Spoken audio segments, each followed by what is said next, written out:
Assalamualaikum warahmatullahi wabarakatuh. Terima kasih teman-teman yang sudah ngeklik channel Village Chess. Kali ini aku akan sharing tentang taktik bagaimana untuk melakukan serangan ke raja ataupun checkmate ke raja. Jadi taktik ini untuk pemula, jadi ratingnya di bawah sekitar 1000 ke bawah. Jadi teman-teman bisa mempraktekkan kalau ketemu rating di bawah 1000. Jadi kalau misalkan dipakai dengan rating 2000 ke atas, itu tidak akan bisa melakukannya karena mereka bisa mengatasinya gitu. Jadi ini khusus untuk pemula. Jadi teman-teman bisa mempraktekannya di permainan. Oke, kita langsung aja. Yang pertama ini yaitu tentang Scholars Mate.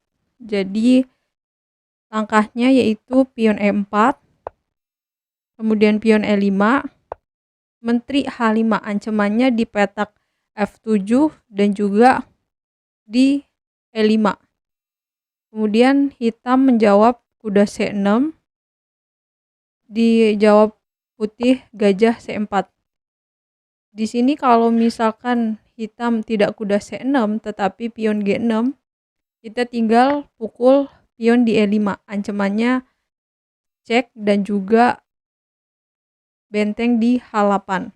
Lanjut, kalau dia menteri E7 kita tinggal pukul menteri kali H8.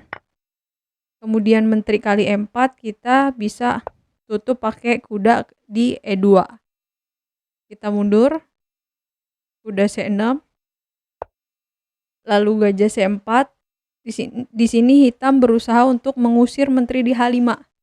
Kuda ke F6. Ternyata langkah ini langkah salah karena kita bisa melakukan serangan di petak F7 dengan ancaman checkmate di E8. Oke, berikutnya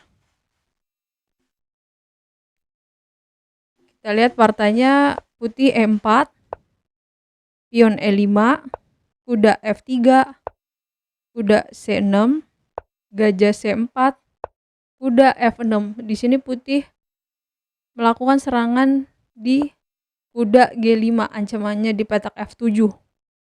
Kemudian ditutup dengan pion D5, kemudian E kali D5, lalu kuda kali D5, kuda kali F7, raja kali F7, kemudian menteri F3, lalu raja E8, dibalas gajah kali D5, kemudian gajah D7, lalu checkmate di F7.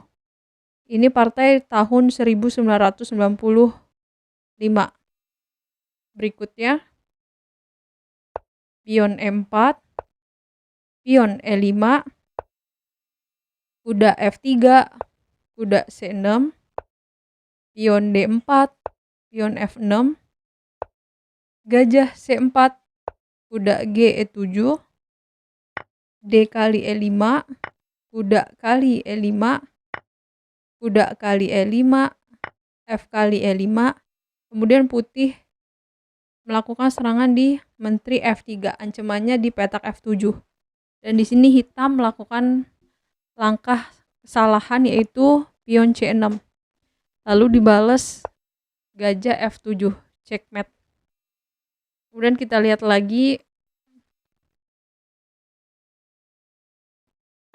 pion E4, pion E5, kuda F3, kuda C6, gajah C4, kuda F6, kuda G5. Ancamannya masih sama di petak F7.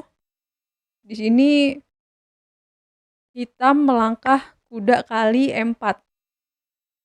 Putih kuda kali F7. Ancamannya menteri dengan benteng. Nah, hitam menjawab menteri F6. Putih ternyata terpancing oleh hitam.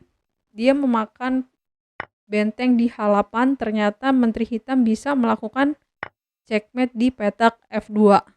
Jadi harus hati-hati kalau ada buah-buah gratis dari lawan. Kita hitung terlebih dahulu untuk kalkulasi yang tepat gitu, karena pancingan lawan akan bisa membahayakan di tempat ataupun wilayah kita. Selanjutnya, pion E4, pion E5, kuda F3, kuda C6, gajah C4, kuda F6, kuda G5, gajah C5, kuda kali F7, kemudian gajah kali F2, raja kali F2, kuda kali E4, raja G1, dan di sini hitam melanjutkan serangan menteri H4, ancamannya di petak F2 dan dicegah oleh menteri F3. Lalu ada ancaman benteng ke F8. Dan di sini putih memperkirakan untuk penukaran kalkulasi di gajah D3 dengan ancaman nanti penukaran kalau dia pukul kita bisa pukul E4.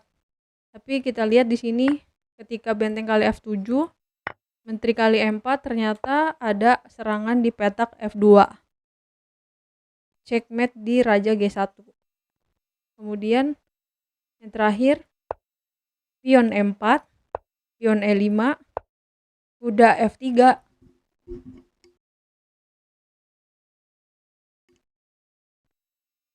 kuda C6, gajah C4, kuda F6, kuda C3, kuda kali E4, kemudian kuda kali E4, pion D5, gajah B3, D kali E4, kuda G1, gajah C5, pion H3, rokade pendek, dan pion F3. Jadi teman-teman di sini kita lihat ada petak lemah. Petak lemah itu seperti apa? Contohnya nanti di video selanjutnya kita akan bahas pengenalan tentang petak lemah. Jadi jangan sampai kita memiliki petak lemah yang bisa diserang oleh lawan. Kemudian hitam menteri ke H4, cek, raja E2 dan menteri ke F2, checkmate. Oke teman-teman, ini saja tentang taktik skakmat dasar dari permainan catur. Semoga bermanfaat.